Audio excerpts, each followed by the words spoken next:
aqui.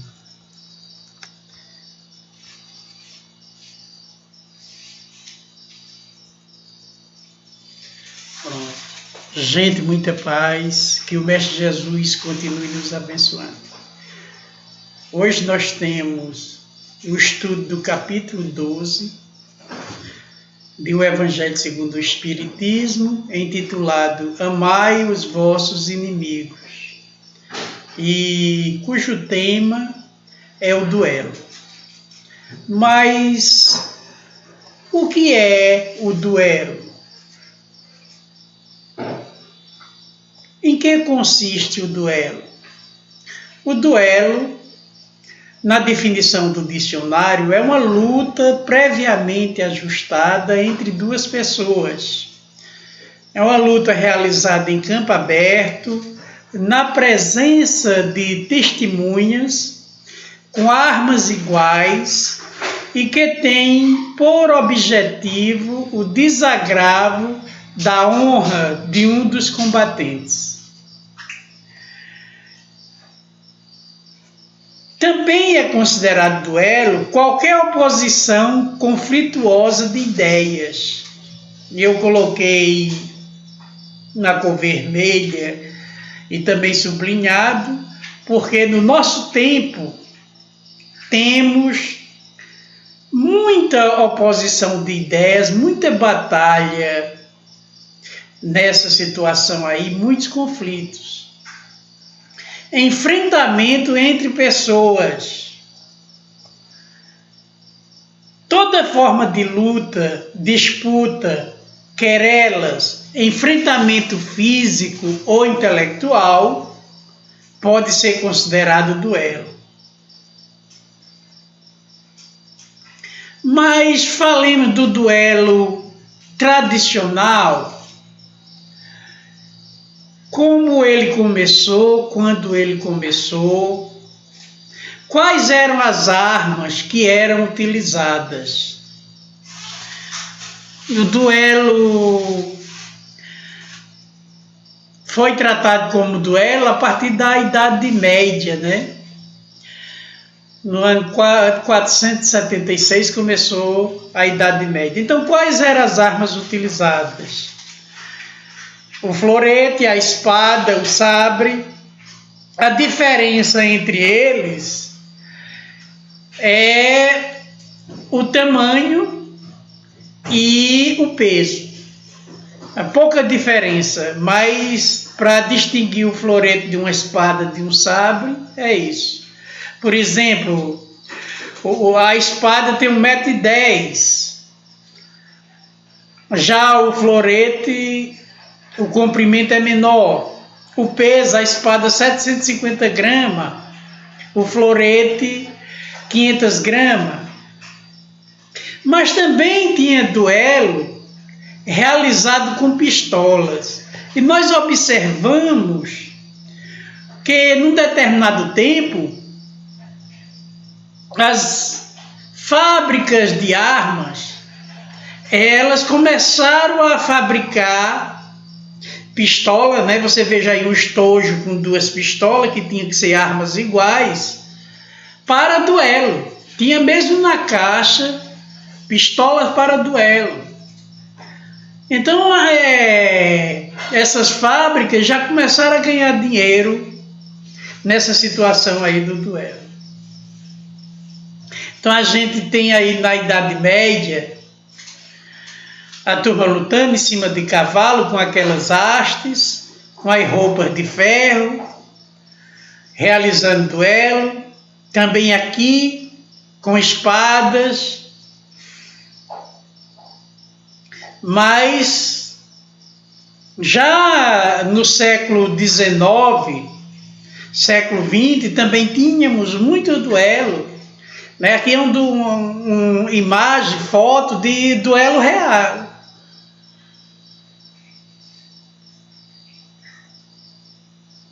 Veja também um duelo aí, nesse quadro, com pistolas. Em geral, quais eram os motivos que levavam duas pessoas a duelarem? A gente tem aí ciúmes, questões de namoro, calúnias, acusações, atos desonestos, traições conjugais,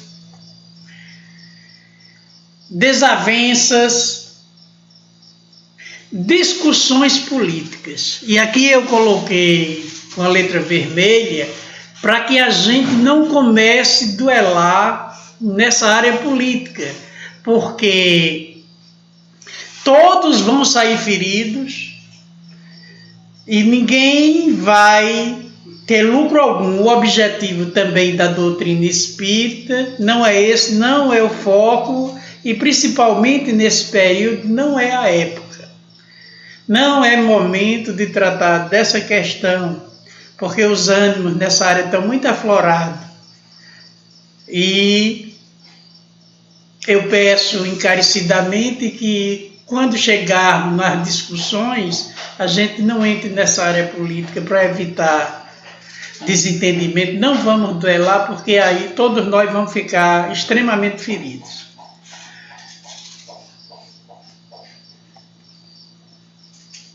Como as pessoas desafiavam outras para o duelo?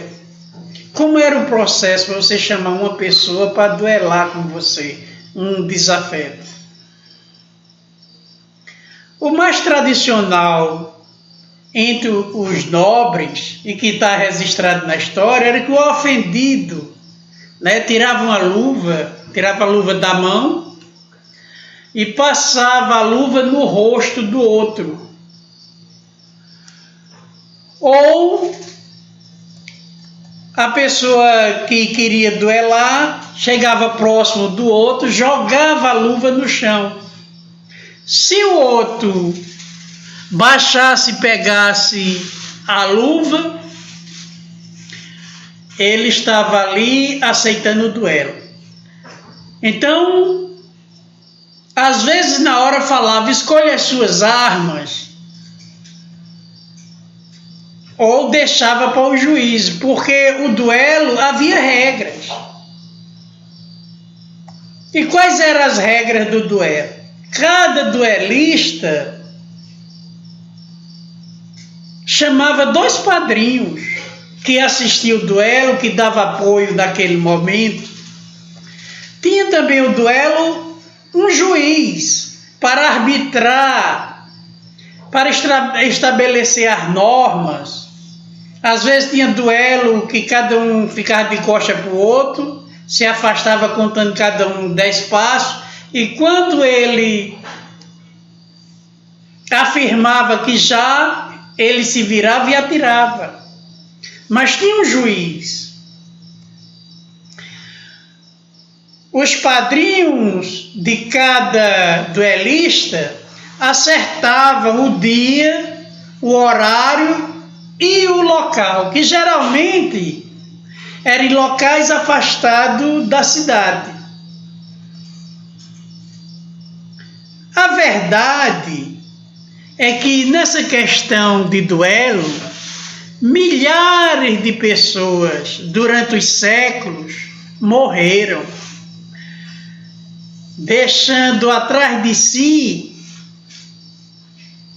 um rastro grandioso de sofrimento da esposa, dos filhos, dos pais. E também partia para o mundo espiritual, levando também grande sofrimento, ódio. Mas como os espíritos veem o duelo? Nós tiramos alguns pontos essenciais do Evangelho segundo o Espiritismo sobre isso. Como eles viam o duelo? Legítima defesa? Seria o duelo legítima defesa? Como vê os espíritos? Não. O duelo não era legítima defesa. Os espíritos veem como um resquício de barbaridade, de primitivismo, selvageria, animalidade. Era assim que os espíritos viam o duelo. Era um ato de coragem eles entendiam que, embora seja animalidade, era um ato de coragem? De forma nenhuma. Eles afirmavam que era uma prova de covardia moral. A pessoa mostraria coragem se perdoasse, se suportasse a ofensa, mas buscando no duelo resolver os seus desentendimentos, resolver as pendengas, ali ele estava demonstrando claramente um ato de covardia, porque na realidade é mais difícil perdoar. Era um meio de resolver as dificuldades, o duelo. Como via isso a espiritualidade superior? De forma nenhuma, ao contrário, era um meio de perpetuar o ódio, de estender as desuniões, de aumentar os sofrimentos, mas nunca resolver, sempre piorando tudo isso. Honra e grandeza diante dos homens. Os espíritos superiores viam como uma prova de desonra, de pequenez espiritual. Agora aqui eles concordam que era o olho por olho, o dente por dente, a quebradura por quebradura, a queimadura por queimadura, a lei de talião, como está no Velho Testamento. Porque na realidade, a pessoa deveria, se foi ofendido, oferecer a outra face, oferecer a face do bem. Se queres andar, alguém te provoca a andar 1000 léguas, ande 2000. Te pede uma roupa, dá também a blusa. Perdoe sempre. Isso seria o mais difícil. Mas resolver as suas dificuldades através da violência não era algo que fosse digno, que fosse honrado para uma pessoa na visão dos espíritos superiores. O juízo divino para aquele que ganhou o duelo, ele estava certo? Deus deu causa ganha para ele se ele ganhou o duelo? De forma nenhuma. Era extrema falta de juízo. Assim entendia a espiritualidade superior e assim informou no Evangelho segundo o Espiritismo, extrema falta de juízo. Mas no Livro dos Espíritos, também Kardec selecionou algumas perguntas sobre o duelo, porque na sua época acontecia muito. Antes de Kardec acontecia muito duelo e depois de Kardec acontecia muito duelo. Então, na questão 757 de O Livro dos Espíritos, interroga Allan Kardec: o duelo pode ser considerado como um caso de legítima defesa? Ao que responde os espíritos: não. É um assassínio e um costume absurdo, digno dos bárbaros. Vem Kardec novamente. O duelo pode ser considerado como assassínio por parte daquele que, conhecendo a sua própria fraqueza, está quase certo de sucumbir? É um suicídio. A pessoa, sabendo que vai perder o duelo, porque ela não treinou, ela não pegava em armas, ela não exercitava a luta com espada, com florete. ela não exercitava tiro com a pistola, mas diante do desafio do outro, que às vezes era aquela pessoa valentona, entre aspas, que passou muito tempo exercitando a espada, exercitando o tiro de pistola, e já tinha feito vários duelos, porque gostava disso, chamava a pessoa para o duelo e a pessoa, se sentindo, para não ser chamada de covarde, para não ser chamada de fraca, de molenga, porque isso acontecia muito na época, ou desmoralizado perante a sociedade que não aceitou duelar, a pessoa sem nenhuma prática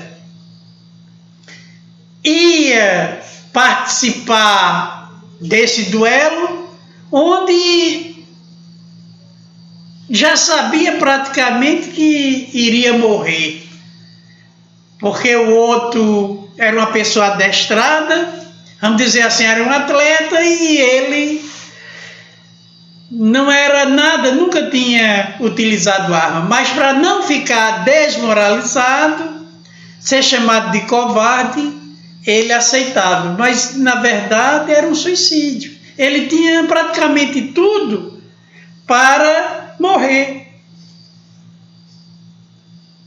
E quando as probabilidades são iguais, é um assassínio ou um suicídio? Quando os dois têm a mesma condição, são adestrados ou não têm prática em armas,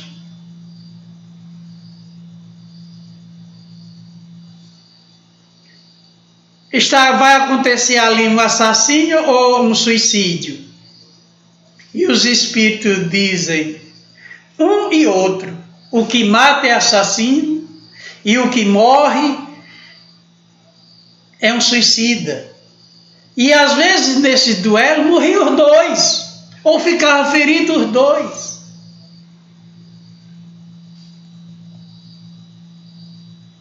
E olha que pergunta maravilhosa de Kardec. Qual o valor do que se chama o ponto de honra em matéria de duelo? Qual o valor do ponto de honra? Esse ponto de honra, a honra, o que é honra? É a pessoa ser honesta, é a pessoa ser digna, é a pessoa ser respeitada perante a sociedade devido aos seus atos, é a pessoa ser ilustre, ser séria, ser íntegra, ser virtuosa. Mas em matéria de duelo, qual o valor desse ponto de honra? E os espíritos respondem de forma cabal. O duelo, para essas pessoas que puxam o seu ponto de honra, nada mais é do que orgulho e vaidade. Duas chagas, duas doenças grandiosas da humanidade. As pessoas usavam o duelo para resolver suas dificuldades, seus desentendimentos, dado a isso, exclusivamente a isso, o orgulho e a vaidade. Mas não há casos em que a honra está verdadeiramente empenhada e a recusa seria uma covardia? Não tem situações que a pessoa foi desmoralizada com acusações, em que se a pessoa recusar seria uma covardia? Veja o que os espíritos respondem. Quando os homens forem melhores moralmente, forem mais adiantados, compreenderão que o verdadeiro ponto de honra, O verdadeiro ponto de honra está acima das paixões humanas. Não matando ou se fazendo matar, não é isso que a pessoa repara uma falta. Não é se matando ou se fazendo matar que a pessoa repara uma falta. Não é dessa forma que resolvemos as dificuldades, o desentendimento com as outras pessoas, matando-as ou expondo a nossa vida. Assim diz a espiritualidade. Kardec faz um comentário belíssimo. A mais grandeza e verdadeira honra é em se reconhecer culpado quando se erra. Quer dizer, a mais honra mesmo, na verdade, você é mais ilustre, você é muito mais digno, você é uma pessoa honrada, você é uma pessoa grande espiritualmente. Quando você errar, reconhecer o seu erro, pedir desculpa e tentar consertar o seu erro. Isso é a verdadeira honra, isso é a verdadeira grandeza de uma pessoa. Ou, quando ela tem razão, ela perdoa.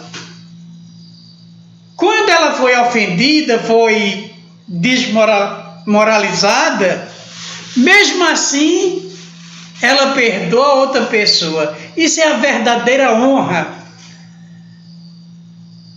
na visão da doutrina espírita. Mas os duelos modernos, temos duelos no dia de hoje, temos muitos duelos. Duelo de torcida, duelo entre relações comerciais entre os países. Temos várias formas de duelo, nas profissões, nas religiões, cada uma querendo ser a dona da verdade. Tem um duelo à beça. E nesses últimos tempos, aí é que essa luta está acirrada.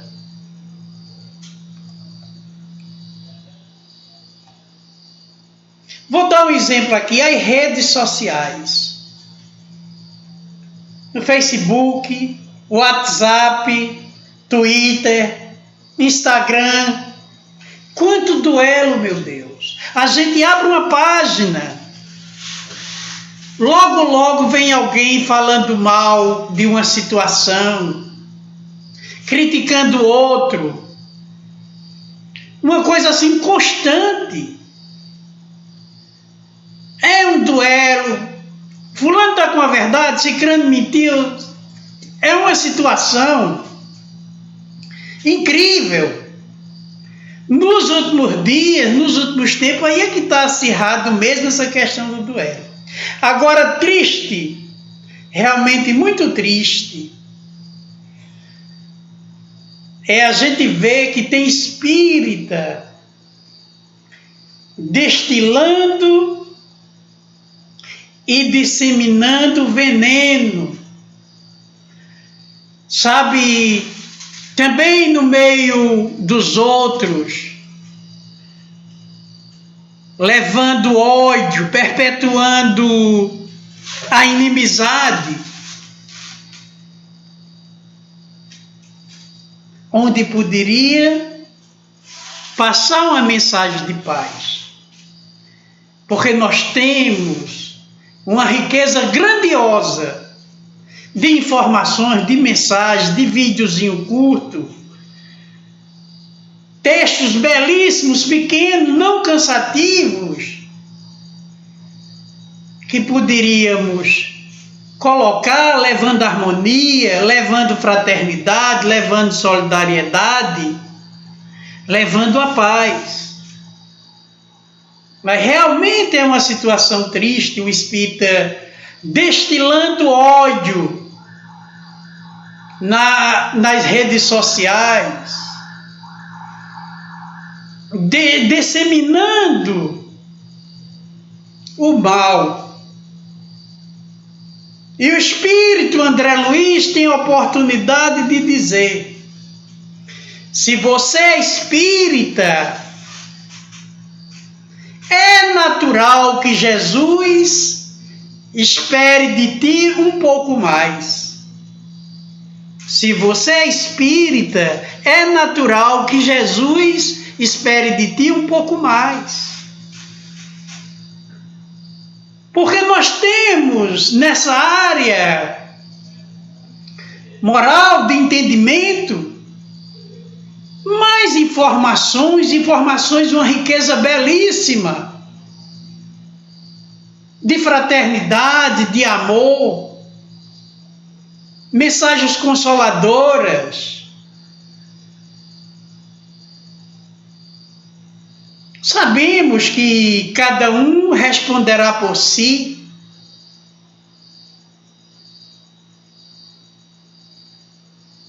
Deus é justo. Será que você levanta uma mensagem de ódio, você não tem responsabilidade perante aqueles que leem, perante aqueles que ouvem a sua mensagem? Claro que tem. Isso para a gente é fichinha espírita. Nós sabemos a nossa responsabilidade. Influenciar negativamente os outros tem consequências para a gente, como também influenciar positivamente, levando o bem, levando a fraternidade, o amor, o perdão, tem também uma consequência positiva. Mas estamos vendo, principalmente nos últimos tempos, a disseminação de ódio. E é triste quando vemos um irmão nosso, espírita, divulgando, destilando, disseminando ódio. Cada um reflita.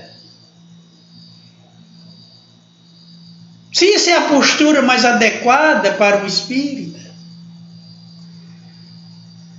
O coronavírus, esse também, não vamos politizar o vírus. Pedimos encarecidamente. Você sabe, meu irmão, o que é empatia? É a capacidade de nos colocarmos no lugar do outro e sentir o que ele sente.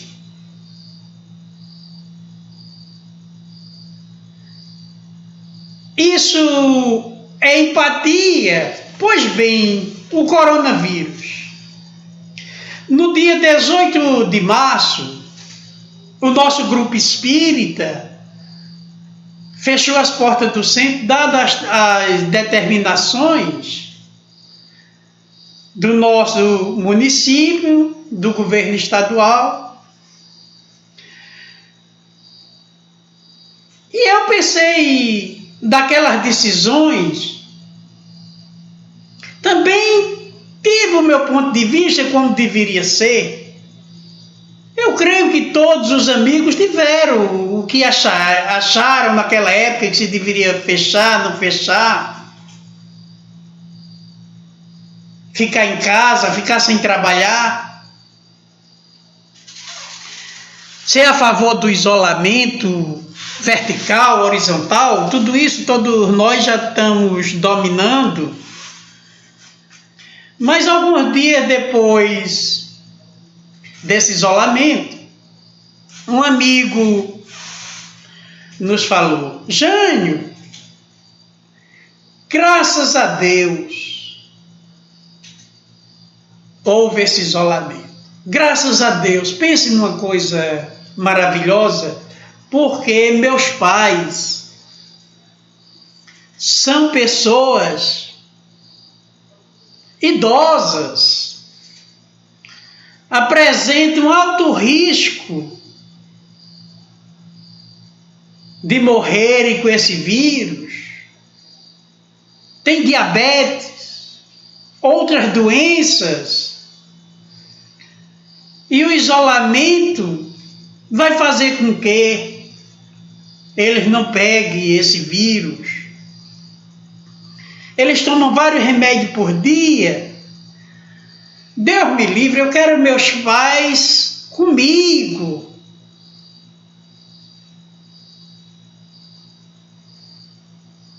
E achou corretíssimo, dado a vida dos pais. Eu me coloquei no lugar daquela pessoa e vi realmente, ela tem razão. Ela tem razão. A pessoa falava, é mais importante a vida dos meus pais do que dinheiro. É muito mais importante, sabe? Depois a gente consegue dinheiro, mas a vida deles aqui com a gente, não. Muito bem, passou-se os dias, eu entendi muito bem, porque procurei me colocar no lugar dele. Aí eu tive um contato com outro amigo, isso já estava com uns 15 dias, e ele disse, Jane, eu sou uma pessoa autônoma, eu tenho meu trabalho, e agora não estou podendo trabalhar. Essa situação não pode ocorrer. Eu preciso trabalhar, eu tenho esposa, tenho filhos. Não posso ficar parado. Como é que eu vou levar o alimento de casa? Como é que eu vou pagar o aluguel, a energia, a água? Eu não posso. Tem que encontrar uma solução melhor. Eu tenho que trabalhar.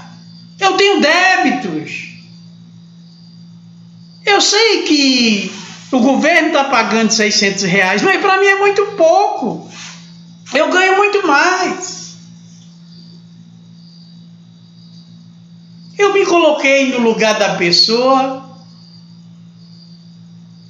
e percebi que ele tinha sua razão de estar querendo que o comércio abra, que haja movimento na rua.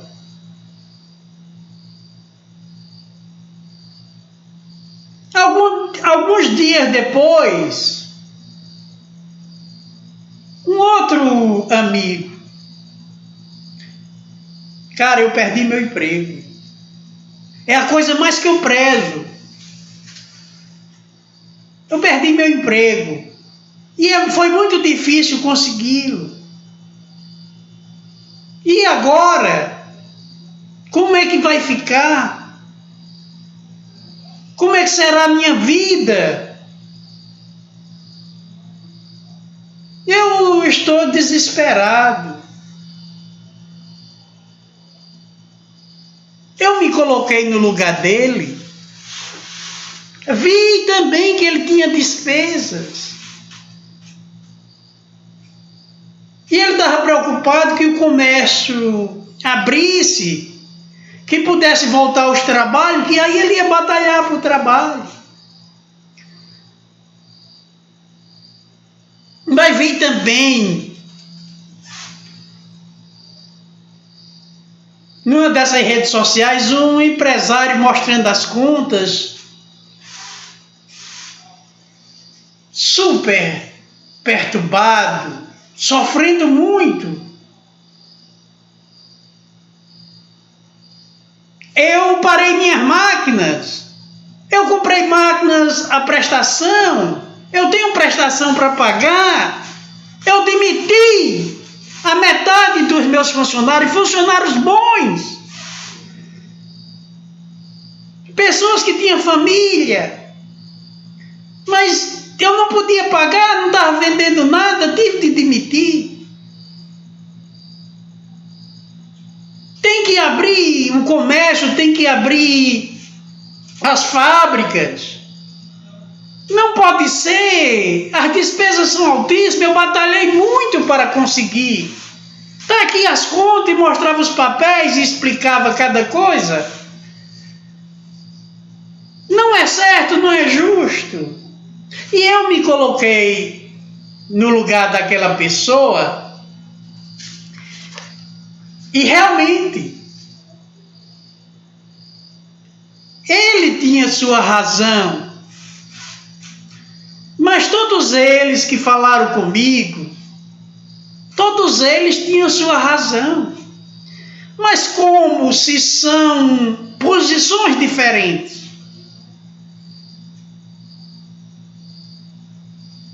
são necessidades diferentes. Uns acham que deve abrir o comércio, outros que não. Uns por motivo de perca de emprego, outros por motivo de parar a sua fábrica, outros querem que fique fechado por causa dos entes queridos. Então tem uma razão aí para essas pessoas. E a gente, com empatia, se colocando no lugar delas, a gente percebe que todas essas necessidades, esses sofrimentos são reais. Meu Deus, quem poderá resolver? Então a gente se pensa nos dirigentes, que ultimamente tem, desde o começo tem posições diferentes. Mas a gente observa que todos estão querendo acertar. Os responsáveis por essas decisões.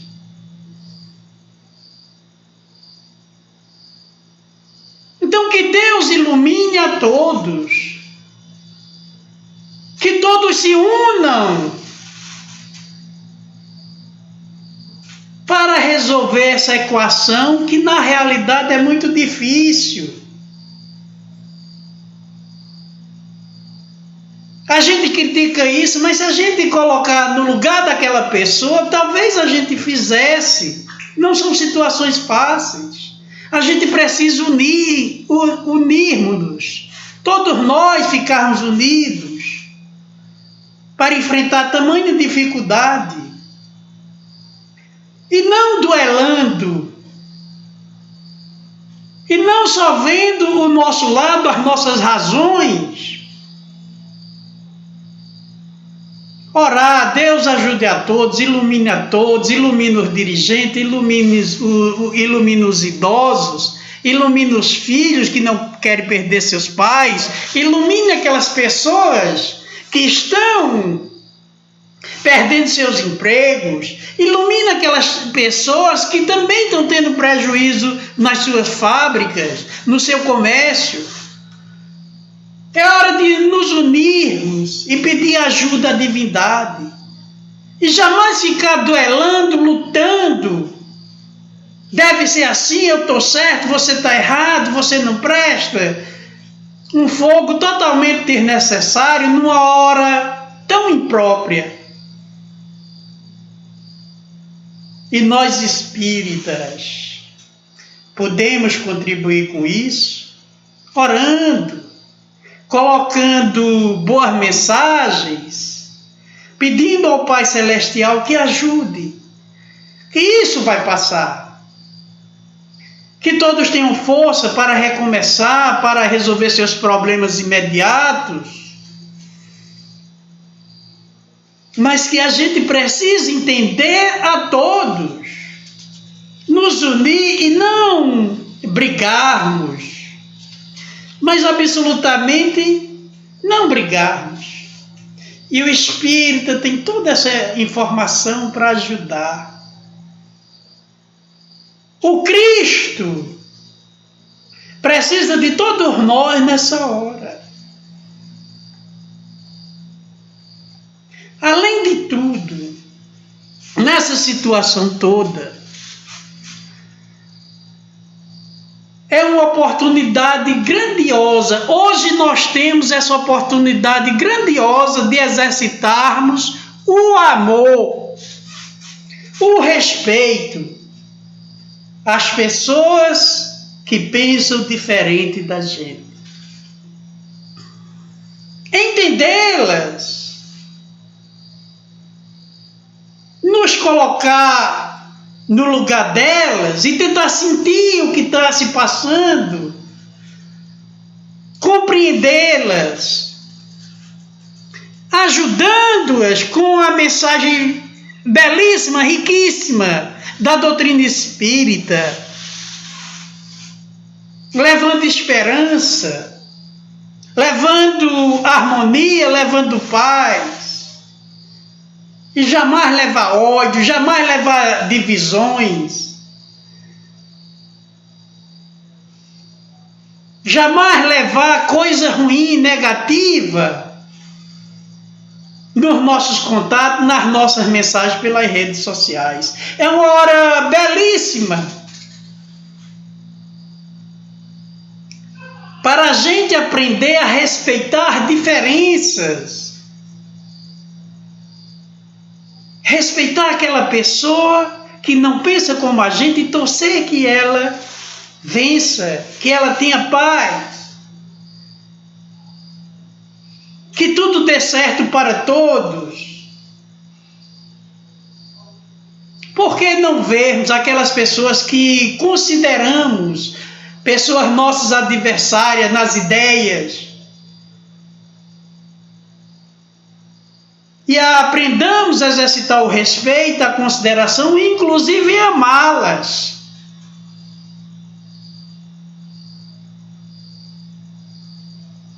É esse desafio que nós temos, entender melhor as outras pessoas nesse tempo. Jesus, o nosso guia e modelo, temos uma consciência tão profunda disso, todos nós espíritas. Que é que ele recomenda? O perdão das ofensas. Mas você, meu irmão espírita, você tem exercitado o perdão das ofensas? Ou para você é só uma teoria, palavras bonitas?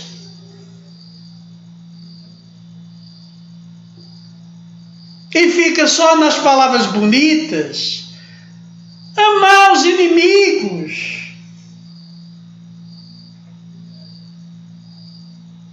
Onde é que está o exercício na prática disso? No coração, no íntimo. Porque há aqueles também que não colocam nas redes sociais, mas fica se torturando por dentro, torcendo que os outros se afundem, se ferrem, sofram, porque não pensa como ele pensa.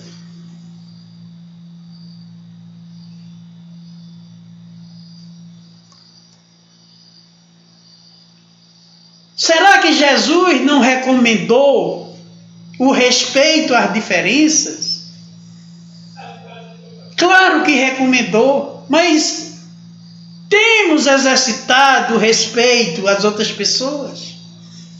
Precisamos analisar isso, e agora é um bom tempo. Temos tempo aberto agora para colocar tudo isso na prática. Jesus também propõe para todos nós desafios. Vinde a mim todos vós que sofreis. É um convite, é um desafio. A gente consegue buscar Jesus no sofrimento? Toma a tua cruz e segue-me, diz o Cristo. É um desafio proposto de segui-lo, ele como guia. Olha que proposta maravilhosa do Cristo. Vem hoje trabalhar na minha vinha. Ele determina tempo, hoje, e lugar. Minha vinha, vem hoje trabalhar comigo. Então vamos, a partir de hoje, disseminar o bem, levar paz, orar em favor da nossa sociedade, em favor das pessoas que não pensam como a gente, e em favor de nós mesmos, para compreender os outros e aceitar eles como eles são. que são nossos irmãos. Olha que desafio o Cristo traz para cada um de nós. Sede perfeito, como perfeito é o vosso Pai Celestial. Procuremos nos aperfeiçoar, trabalhar essa perfeição em nós.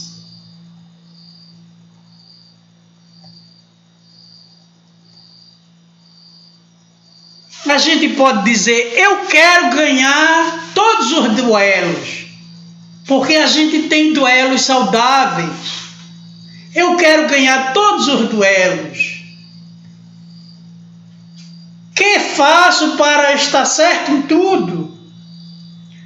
Já que, na realidade, a gente toma posições querendo estar certo. O que faço para estar certo em tudo de verdade? O que é que eu faço para estar sempre certo em todas as situações?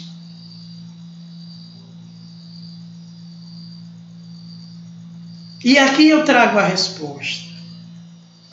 Siga o Cristo. Siga o nosso guia, o guia que Deus apresenta à humanidade. Siga os ensinamentos do Cristo. E você ganha todos os duelos. E você, seguindo o Cristo, os ensinamentos do Cristo, você vai estar certo em todas as oportunidades, em todas as situações. Ame a Deus, ame o seu próximo, ame todos, não só as pessoas que gostam de você, que você goste delas, ame todos. Se não ama, aprenda a amar, e essa é uma grande oportunidade que temos, de amar o nosso próximo, mesmo tendo ideias diferentes da gente. E ame a si mesmo. Nos amemos. Pratiquemos a lei divina, porque o bem sempre vence. Em toda a história da humanidade, o bem sempre venceu. Jesus vem vencendo há 2000 anos. E a noite, por mais escura que seja, a gente sabe disso, não é? Vamos dizer que o sol, não é? Quando sai, quando ele gira, e a parte da terra, no momento mais escuro, é quando ele está bem atrás da terra, e aqui está muito escuro. Mas no momento mais escuro da noite, vamos dizer que seja meia-noite, a partir daí, já começa a ter a certeza que vai haver o clarão, que o sol vai surgir novamente. Na hora mais escura da noite, o sol vai surgir novamente. Então tenhamos sempre essa certeza. A esperança existe sempre. E o bem sempre vence. E nós temos, na verdade, um duelo grandioso. É o duelo que o Cristo convida a cada um de nós. Porque o outro não é nosso inimigo. Não é. Nunca foi. Vamos duelar? Manter esse duelo firme? Vamos duelar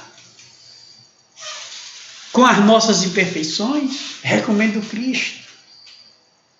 Vamos duelar com as nossas imperfeições? Vamos duelar com o nosso orgulho, vencendo, transformando em humildade?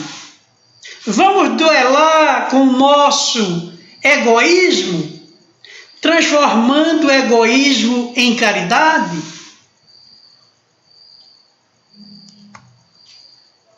Vamos duelar com o nosso ódio, transformando os supostos inimigos porque não tem as nossas ideias, não pensa como a gente pensa, transformando o nosso ódio em amor? Vamos duelar com a nossa inferioridade,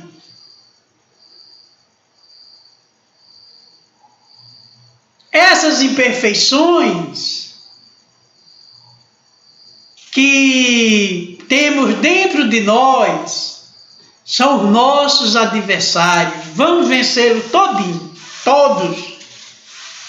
Vencer esses adversários e um dia poder dizer como Paulo de Tarso: